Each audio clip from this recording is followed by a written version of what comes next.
Halo guys, David di sini dan ini adalah Andromax A. Buat yang mau lihat isi lengkap kotak HP ini, video unboxingnya sudah saya upload. Waktu diluncurkan untuk pertama kali, HP ini langsung mendapat perhatian saya karena harganya yang sangat murah untuk ukuran HP 4G, cuma 650.000. Tapi abis itu, saya langsung mikir lagi, kayaknya kualitas HP ini nggak bakal bagus. Karena duit 650.000 itu hanya cukup buat beli 2 biji tempered glass iPhone 6 yang bagus. Kali ini malah dapat HP.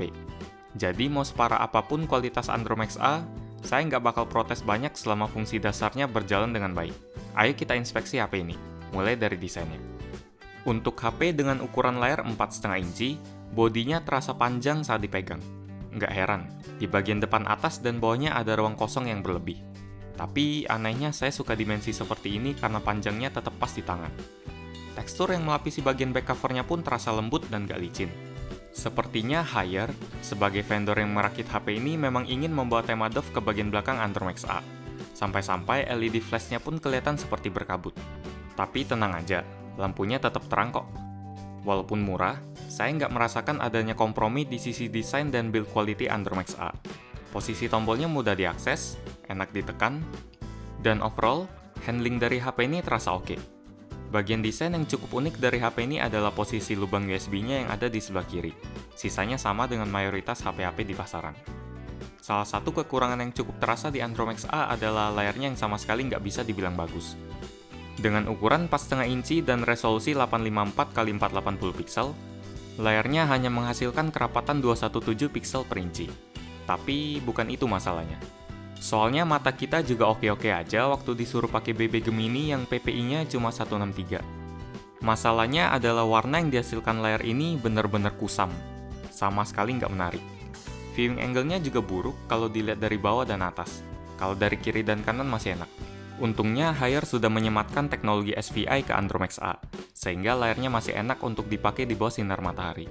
Satu lagi, karena layar di HP ini nggak pakai teknologi seperti Gorilla Glass atau Dragon Trail, sudah sewajarnya, Haier sudah ngasih anti-gores bawaan.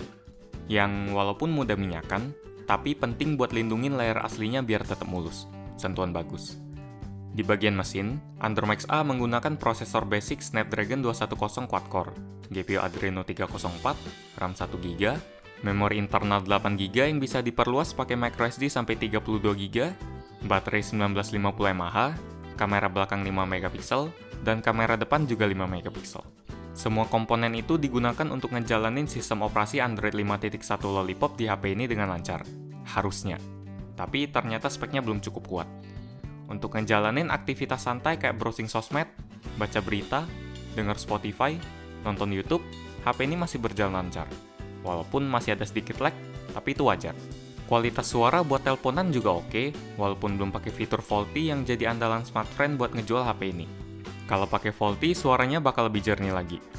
Tapi kalau sudah diajak multitasking sama main game, prosesornya langsung kewalahan. Main game ringan seperti Subway Surf, sudah ada kerasa sedikit frame drop tapi masih enak dimainin. Buat main game menengah seperti Room of Doom, lumayan oke, walaupun kadang-kadang bakal terasa patah dan bikin pengalaman main jadi berkurang. Andromax A memang kurang cocok buat Anda yang beli HP buat main game. Kecuali game yang enteng-enteng aja. Performa yang lambat juga terasa di beberapa kegiatan tertentu. Seperti yang paling basic, waktu kita ngidupin layar HP ini pakai tombol power. Ada sedikit jeda sebelum layarnya hidup. Ngomong-ngomong soal unlock HP, Andromax A sudah membawa fitur double tap to wake yang bikin kita nggak harus tekan tombol power buat ngidupin HP ini. Tapi tetap aja bakal terasa jeda. Dan yang lebih parahnya lagi, kadang cara double tap ini nggak bekerja. Jadi saya lebih milih buat pakai tombol power aja, daripada kesel. Selain double tap, ada juga gestur lain seperti slide ke bawah untuk langsung unlock layar, ke atas buat aktifin kamera, dan berbagai fitur untuk masuk ke aplikasi tertentu. Walaupun nggak terlalu responsif, tapi kadang berguna. Saya senang karena HP murah kayak gini sudah diisi banyak fitur. Seolah-olah kita dapat 13 biji telur walaupun cuma beli selusin. Di HP ini juga ada fitur Audio Plus, teknologi dari Qualcomm yang bisa bikin suara HP-nya jadi lebih bagus. Tapi saya nggak ngerasain bedanya sama sekali, karena memang hardware di HP ini dasarnya udah basic, jadi mau dikasih sedikit steroid juga nggak terlalu ngaruh. Kira-kira kualitas suaranya seperti ini.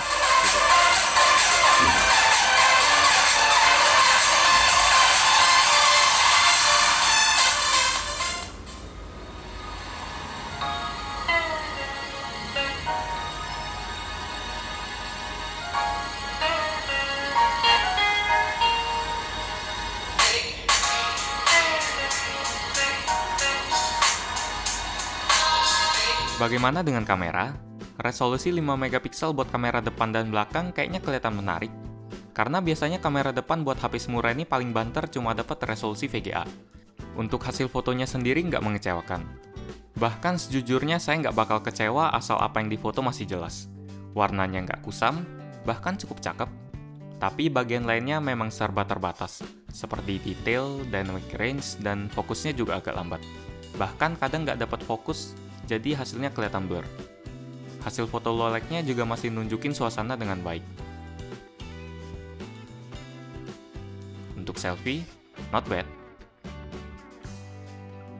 Kesimpulannya, dengan harga 650.000, Andromax A adalah HP yang hanya cocok untuk kalangan tertentu, seperti pengguna smartphone untuk pertama kalinya, orang yang cuma ingin nikmatin koneksi 4G dan fitur-fitur khususnya, dan orang yang butuh HP cadangan, yang kalau nggak dipakai pun nggak masalah karena harganya murah.